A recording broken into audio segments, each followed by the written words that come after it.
Well,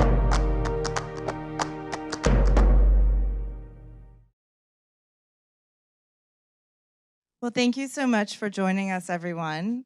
I thought it would be great to just kind of get started with a general overview to the very simple fact that I was also recently discovered that the curatorial profession in France, where you were trained, is in fact very different in its structure and training than here in the US.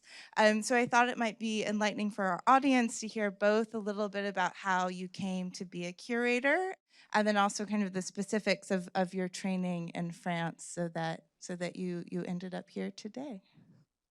Thank you very much, Caro. It's true that the systems between France and almost every other Western country in terms of curatorship is different, and it's based mainly on a system which was created during the revolution, that means 200 and almost 30 years ago, to avoid nepotism or favoritism or the fact that you could be named at a position because your father was an aristocrat, for example. And this system was based on a certain series of studies made just before the revolution and during the revolution. And the system is the Chinese system of Mandarin exams. In fact, just to go back to the beginning of that. When the revolution arrived, one of the core issues was to put down the old system, the Ancien Régime, which was based on birth mainly. And there was one system in the world which was great to avoid that, was China. In China, since hundreds of years, the system of civil servant at the highest rank was competition. Doesn't matter if you were coming from the poorest part of the country or from the poorest family in the poorest part of the country, if you were educated well enough to go through the competition, you could be a Mandarin. I mean, you could be a high-ranked civil servant. The French loved this system, and in 200 years and 230 years ago, they implemented for all the civil servants, mainly the medium and high civil servants. And it's still the case. If you want to be a curator, or if you want to be also an officer in the security system at the Louvre, you have to go through a competition. And it's a great system by many aspects. For example, I'm almost sure that I could not have been a curator in a different system, because before being a curator, I worked for 10 years on the market, which is almost a stain for in every almost for everybody in the artistry world when it comes to a museum, but also academia. Working for the market is almost something which is preventing you to do anything else. And the system in this case was good. There is plenty of other issues that are not as good with the system, because I think it is people, when they go through the system and they go through the competition and they win the competition, they have the feeling that they are the best one. At the age of 23, they think that they could run the Louvre the next day. That is the issue. But it's true that this is a very different aspect of the, I'm making jokes about that, but it is a very, very different system. And it's creating a lot of good aspects and some that are less good. But I think it is true that it's very different from here, when you have to go through application after application and nothing is granted forever. And on top of that, the French system is giving you a job for life. I mean, which is different. I'm still, until Monday, I'm still a French civil servant. I will be officially retired, and I'm saying retired and not, in fact, I received a letter saying that you will be crossed from the list. Monday, yeah. So I think we can start turning towards our PowerPoint a little bit, and we might be a little fast and loose with it. I know that Olivier put a lot of images in here, so we'll see what comes up over the course of the conversation. But one of the first images we have here is actually a map of one level of the Louvre. And so in 1993, you were named curator of British, American, and Spanish painting in the Louvre, which really feels like kind of a hodgepodge. And so I would love to hear about how that particular position came about and how you came to occupy that position. And also, I think, as you yourself said to me in a conversation, these collections have in fact moved around the Louvre quite a bit, but I feel that the map is a bit illustrative or helps to illustrate kind of the strange relationship that these particular geographic areas. When I arrived, the British paintings were on the third floor in this corner. 3 years later, they were in this corner. Then they moved again in the square court.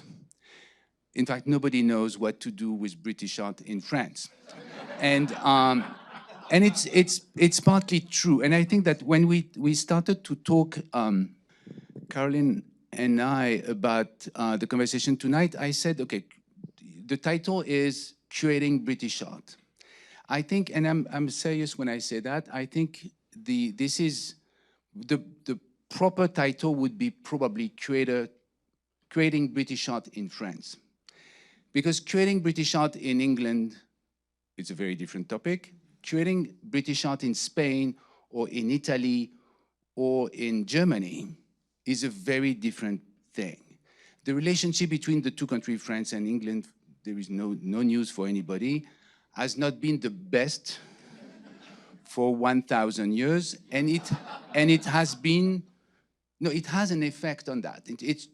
We could make fun of it, but it is definitely a very important aspect of the relationship. It's partly difficult relationship, but it's also probably the most, during the last 1,000 years, it has been one of the most intimate relationship. The French invaded England in 1066. They were Norman, but they were coming from France. Then the British came back, and they stayed until 1515 almost. And then we continue war for the next 300 years.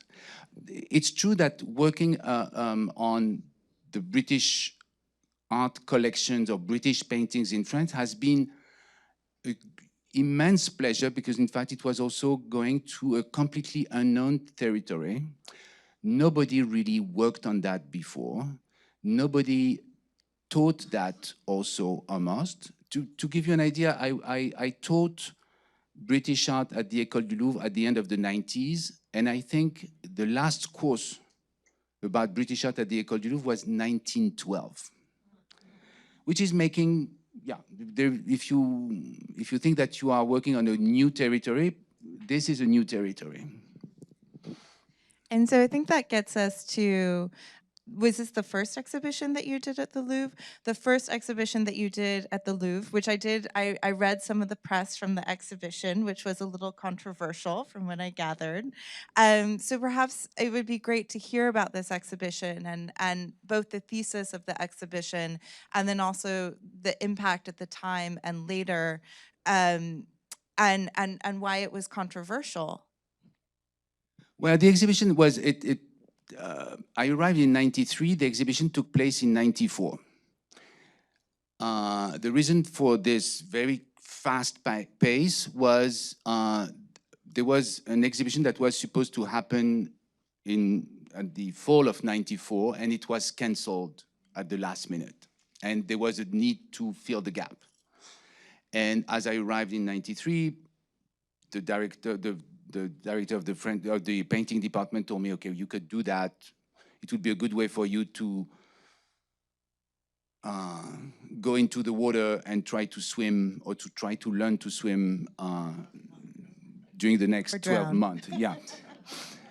And I did. And you have to imagine the working on British art was very interesting for plenty of reasons. The first one is there was almost no way to understand what sort of collection were in France. The exhibition, the topic of the exhibition was British art in French collections. Very simple, but in fact, nobody knew where the paintings were. Nobody knew what sort of painting were in different museums. There was not a census about that. And my work during the next 12 months was to try to find British paintings beyond the Louvre. The Louvre, we knew that it was published. It was the core of the collection, but it was the core of the exhibition. But it was also very few books and very few traces of British art in other places. I managed to do the exhibition. It was not probably the best exhibition about British art, also because, in fact, it was a completely unknown territory even to me. And it's true that the exhibition was received, to say the least, coldly.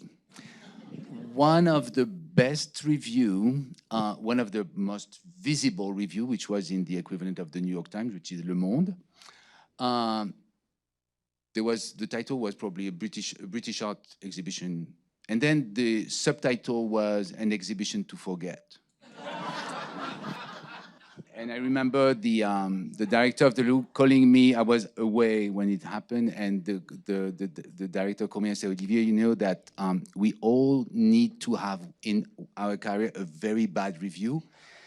You got it very early. It's great.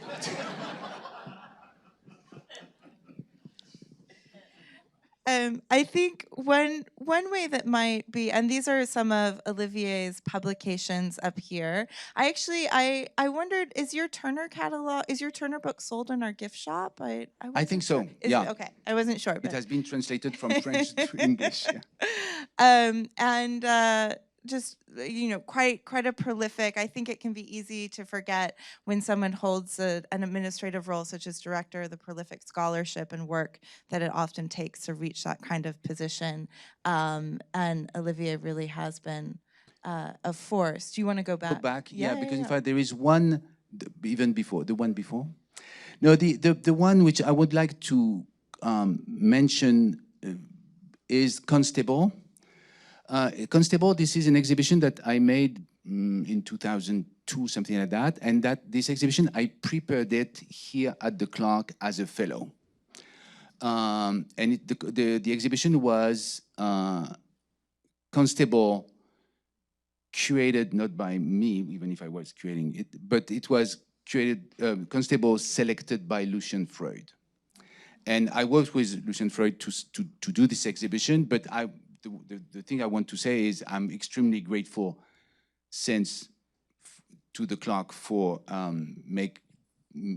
to have received me and Lo, my wife, for a year, and this was part of the work I did here at the Clark. That was my mention. And then after that, probably the other one is I would like to mention is Hogarth. That is an exhibition that happened far later, 10 years or 15, 10 years later, not 10 years, but 6 years later after the Constable exhibition. But Hogarth was probably the most complicated exhibition to do in France because Hogarth is so British by certain aspect that it's very difficult to translate to a French public. There is so many references, so many insider jokes, not talking about the fact that he was not very fond of French people, and it was very visible. But the French are they were very happy with that. But that was for me one of the most complicated exhibitions, complicated in a good way. It was very challenging exhibition to put together because, it was the subtitle were always complicated. Yeah. So I will be honest. I have sketched out some questions for Olivier, but the PowerPoint has also been a collaboration between Olivier and his wonderful Lunder assistant, Akansha. And so there are some surprises for me in here as well. I don't I'm thrilled to see Thomas Lawrence, who I think is one of the Yeah. great portraitists, one of the great British portraitists, and I know present in French collections. I don't know if you wanted to talk about. No, I could talk probably a little bit about some of the painting, because there is a. I do not want to go too much in the anecdotes, but I think to understand also the British art in France, it's also reflecting on what has been the taste of the French, what has been also the story of the relationship between the two countries. And for example, Lawrence was very successful. He was also very successful in France because he painted a lot of French people. This is not the case here, but he was a painter that was beloved by the French very early on. The other one, which is William Etty, it's a surprising painting in a British art vision because it's a nude and there is not so many, but it's also something that the French like more than the British. And this is William Etty, which is a very good one. Then this is a quite amazing pair of painting by somebody called John Glover. John Glover was one of the competitor of Turner. And he had a quite good career. And then he thought that there was probably a better use of his talents if he was going to Australia. We are in 1810. It was probably one of the first non-convicts to go there. And he painted Aboriginal people. And these two paintings are showing Australia almost before the colonization. These are, Glover did some paintings, they are extremely rare. And interestingly, these paintings were bought from Glover directly by the king in 1835 or something like that. It's a very, very incredible provenance for a British painting, and a British, in this case, an Australian painting. And then after that, there is some great icons of the British art collection at the Louvre, which is Gainsborough on one side and Reynolds on the other side. Yeah. Stubbs is an artist that was not really known in France, and that was bequest of the late Duchess of Windsor, which is also a very good story about the relationship between the French and the British. When the French kings are expelled from France, they go to England, and when they are expelled from Britain, they go to France. And the Duke and Duchess of Windsor stayed in France a large part of their lives, and this is the only stub that is in the French collection. There was one who came in the 18th century during Stubbs' life. He made a horse, and the owner sent the painting to France to have the landscape made by Joseph Vernet, a French artist, landscape painter, and to add pictures or figures by Boucher. It is probably one of the most complicated. And then after that, Constable. I want to say that it's also an interesting relationship between France and England about Constable. Constable was exhibiting in England since quite a while, until the Salon of 1824. And then it became the craze in France.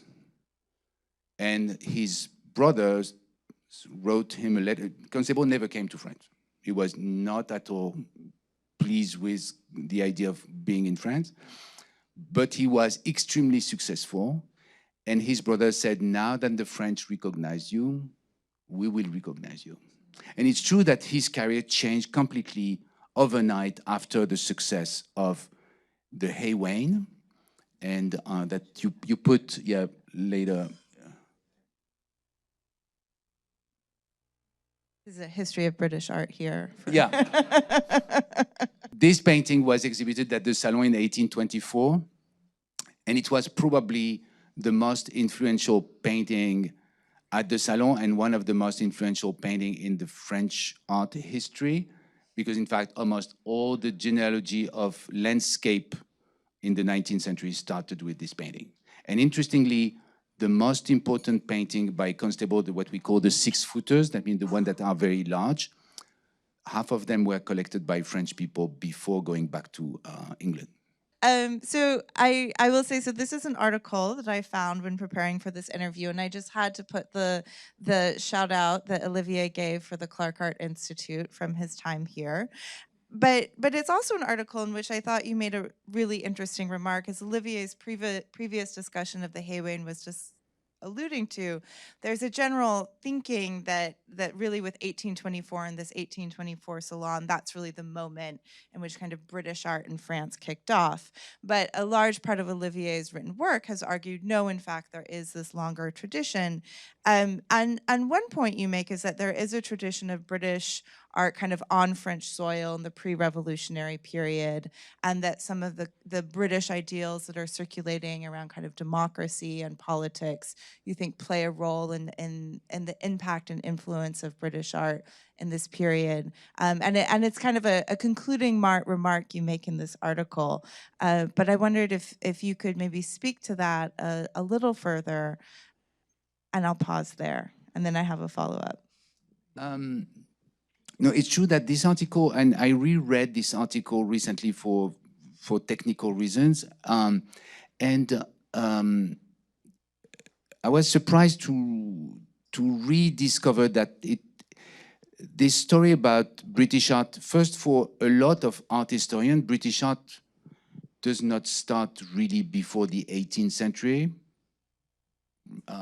Before that, all the big British artists seems to be foreigners. I mean, Holbein, Van Dyck, Lilly, these people are not really born there. They are coming from the outside. And then after that, working on this article, I discovered that there was a strong relationship between British artists and the French artistic community even since the 16th century. A lot of artists that worked during the reign of Elizabeth, then after that, Charles I. Charles I was very linked to France, but during the 18th century, a lot of them were very, very involved on the two countries, or were going back and forth. And in the 18th century, it became even more important as England started to be so powerful, even more powerful than France, and there was incredibly interesting relationship, which was based not only on art, but also, as Caroline mentioned it was also interesting in terms of politics and ideas, and there was a very strong exchange. There was many exchanges between this period, and a lot of paintings came back and forth. And interestingly, because he's not completely British, which is Benjamin West. Benjamin West, who is often not looked at as a very important artist outside this country, has been extremely influential on the French artistic community. One of his big admirers being David, who thought that he was probably the most important artist. He was also considered as the one who reinvented, truly, and for good reason, was seen as the one who reinvented historical painting and contemporary historical painting. And he also claims to be self-trained and to also have been trained by the indigenous communities in North America. Is that correct? Yeah, there was there was not so many places to be. Well, I think one thing that I would love to hear about is, how your experience of British art, or how you're thinking about British art And you were also, it should be said, not only curator of British art, but British American and Spanish art. And how your thinking on these fields changed when you moved from working at an institution like the Louvre to first working at the Dallas Museum of Art, and then working here in a lovely corner of Western Massachusetts known as the Berkshires. How has your understanding of the field changed moving through these different institutional contexts? Well, I think the first thing to say is when you work at the Louvre as a curator in charge of British art, to pick this one, or to American art, for example, that are not so well represented. When you are curator at the Louvre, you are officially not only in charge of the collection in the Louvre, but you are the reference person for every single other museum when it comes to this sort of, about this school. I mean, if somebody was seeing a drawing in a very tiny museum in the southwest of France, they were usually calling me saying, okay, could you come and check? And it was not, I was not nice to go. It was my job to go. I mean, it's a sort of, the Louvre is a national museum, and the Louvre is in charge of, at least when it comes to artistry and schools, in charge of every single thing that in any other collection, not as in charge of the collection, but in charge of the content of the collection.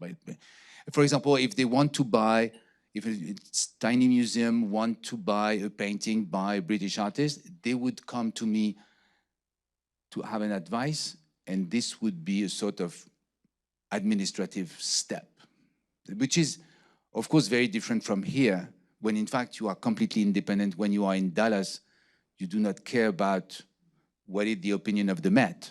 You do what you want. And at the Met, you do not think that you are in charge of Cincinnati. I mean, there is no link. We are all very independent, which is, for me, a great thing, because in fact, it is also making our brain functioning very independently. And I really admire that. But it's true that it's very, very different attitude between a country like France and museum like here. The other thing I would like to say is, when I said that curating British art is probably not enough, it is creating British art in France, there is also something else which we have to say when it comes to British art, is the attitude of the British about their own art. And it's almost the same when it comes to American art. There is sort of ambivalent relationship between the nation and their art. The French are very proud of their French art. The Italians are even more proud of their Italian art. When you go to the British, they are not sure that it is worth the attention of a foreigner. At the same time, if you start to think that you have to say something about about British art, they try to think also that you are not able to understand what it is, because you are not British. But at the same time, it has been such a delight to work as a French, to go to England and to be received as really in a way that I've never been received in another country, working on their art. They were very, very pleased to see somebody working on that. And everything was open. One of the things I would love to hear about, and these are two really incredible recent acquisitions that Leclerc has made by Evelyn de Morgan, two really extraordinary drawings. And there's also a really extraordinary painting up in our gallery, and a couple of other drawings as well. And these works are kind of very through the process of acquisitions, really rethinking, I think, what British art could mean within a collection here at the Clark. And I would just love to hear about how you and your curatorial team are thinking about, new narratives for British art and the ways in which you're building out and complementing what already exists within the Clark collection, and what acquisitions such as these mean for the history of British art more broadly. I would like to say that we are lucky to have Janine Bouer here, who gave the beautiful Evelyn de Morgan on my left, yeah. And it was a recent gift. And this is something which is very important, is the Clark has, with the gift, with the Menton gift, became one of the 3 most important repository of British art in the country. There is Yale, and there is also the Huntington. Of course, there is great collection at the Met, there is great collection in Boston, but these collections are, in a way, these other collections are spread out in a larger museum. There is a sort of, we are very lucky to have a sort of core collection that is at the disposal of research people, curator, students, in a way that is not replicated elsewhere than Yale and Huntington. And for this reason, we have, as a sort of also a duty and a pleasure, to continue to build on this. The Menton collection has been focused mainly on, Sir Edwin Menton was focusing mainly on landscape and beginning of the 19th century, with plenty of exception. And you are all invited to look at the exhibition at the Thor Gallery about British art. And this is something which is very important to have in mind, that the Clark is, we are not only lucky to have a collection, but we have one of the core best collection of British art. And for this reason, we are adding on it each time we can. So I think we're going to open it up to the audience pretty soon, but I just have a quick little lightning round for Olivier. So let's see. Constable or Turner, Olivier? Which one would you choose? Yeah, the constable on your left is quite unusual, and it's true that it is a very diffused piece, as well as the Turner on the other side. Okay. I think you just saw what a democratic director Olivier is. Sèvres or Wedgwood? Yeah, I think that you could well, I think Sèvres imitated a lot Wedgwood, and I could be, well, my first reaction would be, okay, Sèvres on the left and Wedgwood on the right, but I'm not sure. William Blake or John Flaxman, if you could only have one in the collection? And we actually don't have John Flaxman. We have Flaxman. Oh, do we have Flaxman? No, but we have Flaxman in the library. Oh, okay, of course. Definitely Blake, who is sort of something that nobody else on earth has, an artist like this in any country. It is one of the most amazing artists, and person. He was somebody who was not part of our world by many aspects, and he has been always, he has been always himself against all the odds. For me, he's sort of unbelievable, and it was really one of my wish to have Blake at the Louvre, because there was no Blake at the Louvre until beginning of 2000. Yeah, and we got some of them. Yeah. And then, what British artists would you most like to see represented within the collections of the Clark, whose works are not already in the collections? I think that what I would like to see, there is two answers. One very selfish and one more elaborate. I will start with the most elaborate. The British art has been at one of its peak between 1910 and 1940, which is something that almost nobody look at, and the curators, many people do not look at that. It is one of the most interesting moments in British art, but it's also one of the most interesting moments in the 20th century. Because the British were, as usual, different from the rest of the continent, and they were not driven by ideology. They were going sometimes to abstraction, and the same artist was going back to figuration. That was it was like considered as treason by the rest of the continent. It was probably the moment they were the most skillful.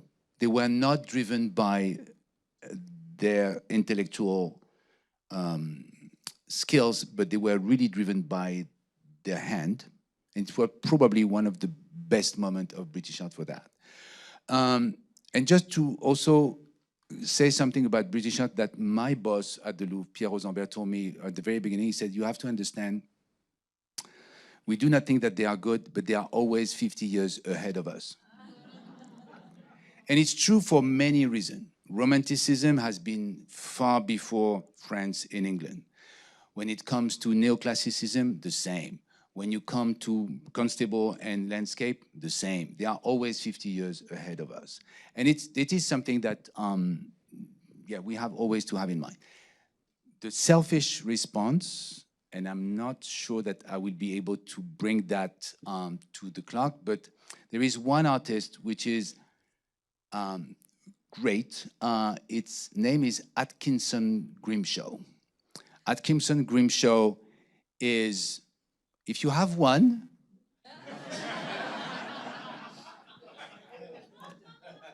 but Atkinson Grimshaw did amazing painting at the end of the 19th century of full moonlight in usually Scottish places or Leeds or Liverpool.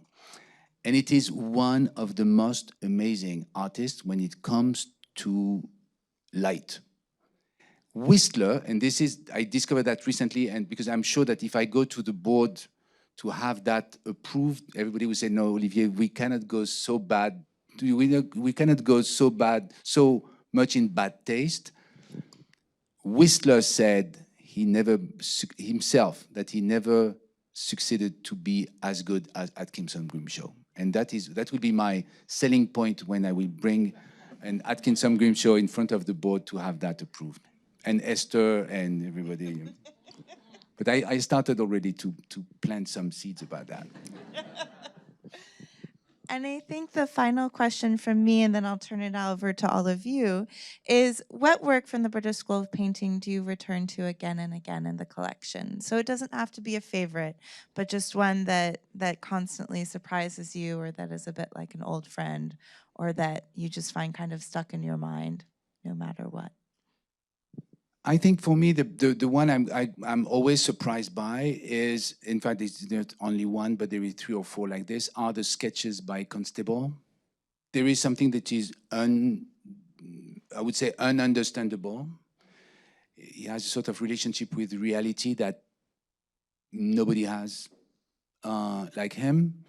He's also very good at sketching, and it seems easy, but when you are good, it's beyond any possible skill.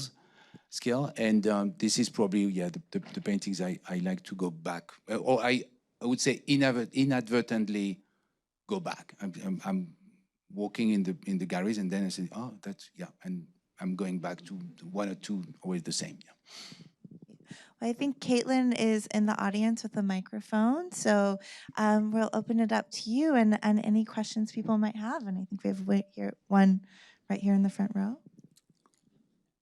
It's coming, Ralph. Thank you. Would you say that somebody who had curated French art in England would have had in some way mirror experiences or mirror reactions to you? Or is the position of a Frenchman curating English art unique? Unique, I don't know, but I'm almost sure that it's not the same experience. For also one good reason. In England, or in Britain, when I was curator of British art at the Louvre, I was the only curator of British art in the entire France. There was a lot of my colleagues were very important specialists of French art in England. In fact, I would say some of the most recognized, the most respected art historians on French art were British. And nobody was questioning that. And I never been a very important British art specialist. The only thing I could say that I made a long list of paintings existing in France and I published them. And now somebody could make a better job than me at analyzing all of them. But I just made a sort of, inventory list. British specialists of French art were far beyond that, also because they were having sometimes 2 centuries of scholarship in England about French art. I'm not diminishing my merit or trying to find an excuse, on the contrary. I just say that it's a very, very different experience, yes. Hi, I'm interested in what brought you to the Bloomsbury Group. Sorry? The Bloomsbury Group. What brought you to the Bloomsbury Group? The Bloomsbury Group, that was an exhibition that was made in northern France in a great museum, probably one of the most inventive museums during the last 30 years, called La Piscine, the swimming pool. And the director there asked me to help him to put together this exhibition, and I wrote a little bit in the catalogue. But the Bloomsbury Group is probably, I mentioned the fact that I think there is a great period in British art, which is 1910, 1940, and 1910 is really when the Bloomsbury Group start to bloom. There is also a relation with French art in Bloomsbury, and it's also one of the most fascinating groups ever. The freedom, the desperation at the same time. It's a very moving group, and it's also, there are some of them that are really great artists, and I think it is. I was very, very happy to work on that. Curious as to why the lecture stops in 1920 for British art, and then second part of their question, is there an artist, maybe not even an artist, is there, do you think that Clark might pursue British art post-1920 as part of its collection? Okay, I will start with the last question. Yes. For plenty of reasons, not only on British art, but for the rest of the collection. And it's a great moment to talk about that. And I thought about this question recently and started to think, okay, when Sterling and Francine gave the collection and funded the museum, the collection was mainly made with artists. I'm not talking about the very old one, but the most recent were dead since 25 years. Monet, Renoir, they were dead, like if now they were dead in 1990. And we have a tendency to keep the clock in a sort of time capsule when we need, in my opinion, to move up. Because in fact, the Impressionist part of the collection, which was at the time part of the most advanced space in art history, is now pushed back by the effect of the years. But we need to probably bring back the clock to this moment, the 20th century. I'm not saying that we need to have contemporary art in the collection. We do a lot of contemporary art exhibition, and I'm very happy with that. And I'm supporting and pushing in this direction. But when it comes to the collection, I think we need to infuse more and more 20th century art in the collection. Yeah. The first part, sorry, the first part of the question was? Why this lecture or the seminar tomorrow stops at 1920? I think it's British art from 1500 to 1920. 1750. I'm sorry, 1750 to 1919. I'm dyslexic. 1990, yeah. No, but 1990, that I was not part of the decision to close that at 1990. I would be very happy to turn to Caro to explain that, yeah. I think I think we just wanted to stay roughly within the parameters of the collection as it is. But indeed, we could have imagined a future collection and perhaps push it out a bit, but that's where we ended it. Oh, okay, sorry. Just a quick one. You've talked about working with the dealer and knowledge of the object that comes from that and so on. I wondered about working with Lucian Freud. Did that give you a kind of different sense of the object? Was that just a completely separate, crazy thing? Very interested. Being with Lucian Freud is always an experience. He was, for those who knows a little bit his work, I mean, a lot of his work is about texture, and a lot of his paintings are about very thick, going back on the canvas. There is also something which is quite amazing when you were entering his studio, and I think one of his studios is still kept like this. I don't know if it's the one I knew, but he was brushing after pushing his paint. I mean, the texture, the material on his painting. He was brushing his brush on the wall. And after a certain number of years, the walls were like a sort of organic piece. And it's very disturbing because, in fact, you enter a room where, in fact, the walls are not flat, they are agitated. And it was amazing to be with him. And the other thing was, he was 80, I was at this time probably 40 something. And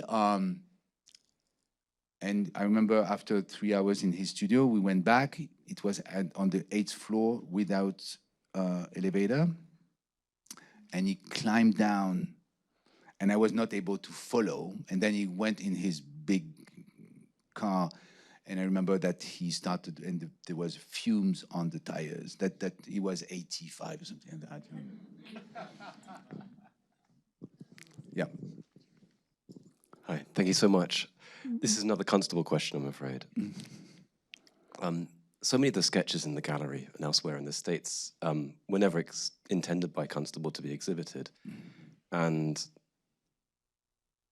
yet they're in museums, large part because they're collected by French collectors. I'm thinking of people like Cherami and Gros in the late 19th and early 20th century, sort of elevating works on paper to framed works. Taking them from the studio and putting them on the wall of it. Can you say a little bit more, if it's possible, about the role of French collectors and French art in sort of shifting the status of some of these works, in such a way?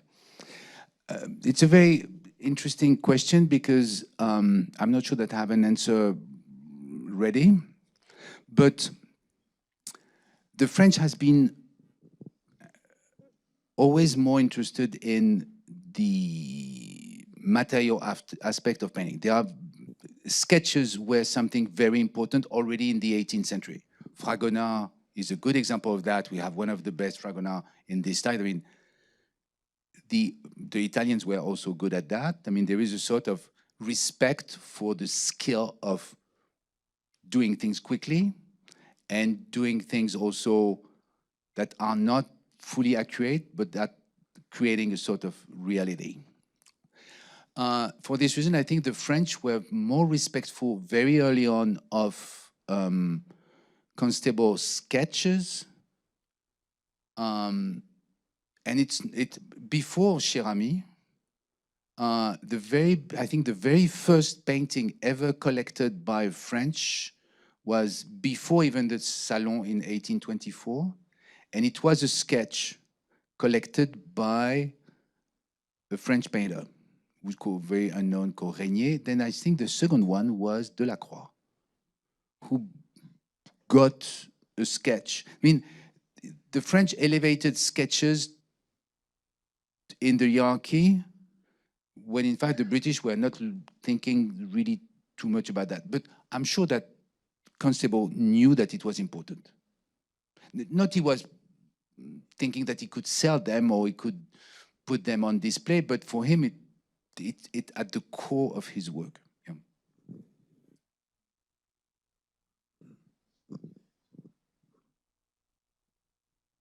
Yeah. Please.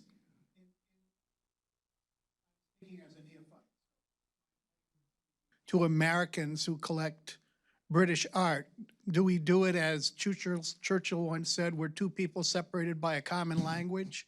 Or is there something else going on? Are we colonists? Are we revolutionaries looking at the British collection?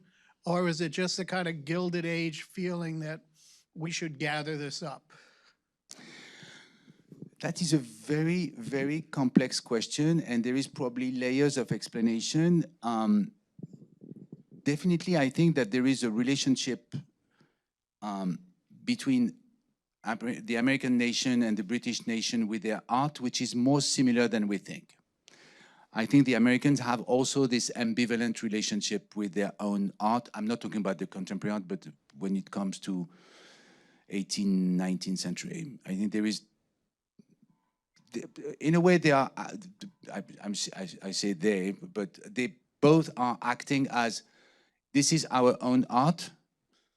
It's probably not as good as Italian, but it is our art. Then after that, the relationship between the American and British art is even more complex, even if probably the best collection and the best collector of British art has been American. Sir Edwin Menton was British. That means he's not exactly in the same category, but Paul Mellon was by far the most important collector. And he, in a way, he taught the British what was important in their art. And he collected things that the British were not collecting themselves. And then they started to see that everything was gone. And, and there is a sort of respect about British art that was probably not existing in England the same way. Of course, all the things I'm saying that could be described as stupid, and they are stupid by many aspects, because in fact I'm trying to put in 3 words what could be the topic of 3 volumes, and of course I'm wrong, and it's all. Caro wanted to ask me, and she has been very nice to do not ask me this question, but. Nationalism, I'm not in a bad way, I'm not talking about war, but the idea of nation and to have an identity, it's despised now. I mean, we think that why talking about British school against French school? I think it reflects what we are. I mean, the French are not British, and the British are not American, and the Chinese are not Indian. I mean, there is, and everything these nations do, and each of us is different also. I mean, there is an identity behind that, but it's true that the one between the American and the British is complex. Also because, yes, you are divided by the same language, but you are also divided by the same blood by many aspects, which has been at the beginning of the 19th century and the end of the 18th century. It's just a brotherhood war, and it's difficult. And yeah, and there is also a lot of differences between a Catholic nation and a Protestant nation. I mean, yeah, we could go, yeah, okay. And I'm not going into but it's true that this relationship is very interesting and layered. Yeah. Thinking about the time of your arrival at the Louvre, and just within just a few years, sensation happens and thinking, Yeah. is there any way that this explosion of interest in contemporary British art impacted the way you presented British art of an earlier period to the public? It's interesting because I was thinking about that, and I was thinking about talking about sensation. Because sensation was, and for those who do not know, at the end of the 90s, or it's end of the 90s, there was a incredible moment in England where at the Royal Academy there was a big exhibition called Sensation, with people that now are seen as among the most important artists of our time. And for many of them, they were British. There was Damien Hirst, for example. I will keep only this name.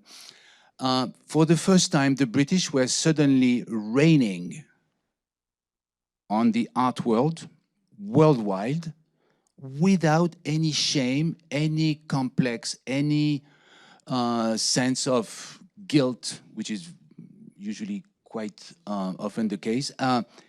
And it was probably the first time the sensation put British art on a completely different level. But it was also an interesting moment where British art was suddenly reconnecting with one of the tradition of British art which was started with Hogarth, which was this very direct relationship with the public. The British art has been very good at being readable, understandable by the largest public without being educated in art. That was something which was extremely important in the British art tradition, which is not the case of the Italian, not the case of the French, probably a little bit more about the Dutch, but sensation has been an incredible, and I visited the exhibition twice, and for me it was sort of a moment where, and the French were horrified by the fact that suddenly the British were taking the reigning role, but it's true that sensation was, I think, a turning point for the British. Yeah, thank you for this question. I think it's lovely to end there at a turning point. And thank you so much to all of you for coming out this evening. It's been really a pleasure having you all here. Thank you to Olivier for talking to us about your career. And please go out and stay warm. It's gotten cold, so stay warm. Thank you. Everyone.